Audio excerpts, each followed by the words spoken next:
শ্যাম সুন্দরী মায়ের ভিডিওটা একবার দেখে আর কি বললো একবার কথাটা শুনে যাও। মা শ্যামসুন্দরীকে জীবন্ত কালী কেন বলা হয় সেটা বলো আজকে আমাদের।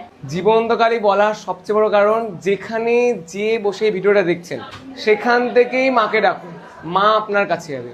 মায়ের কাছে এসে কেউ খালি হাতে ঘুরে যায় না, ফিরে পায় নতুন জীবন। ধরেন কারো ডাক্তার বলেছে বাঁচবে না, সেও সুস্থ হয়। আমার কাছে এসে না, বা আমাকে বলে না, বা কোনো তাবিজ কবচ পাথর পড়ে না, শুধু মাকে একটা কথা বলে, মা তুমি ছাড়া আমার কেউ নেই। মা এর জন্যই জীবন্ত।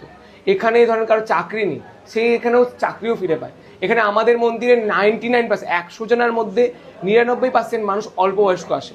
তার জন্য আমরা কথা বলতে চাই, আমরা কি ভাবি আমাদের বন্ধু বান্ধবী সব, মা বাবা কেউ কিছু নয়। আমরা মনে করি প্রত্যেকে বড় হয় যখন, যে মা আমাকে ছোট থেকে বড় করলো তাকে বলি আমি তোমার সাথে কোথাও যাবো না বাইরে, আমি বড় হয়ে গেছি। ভালো করে বুঝবেন, যে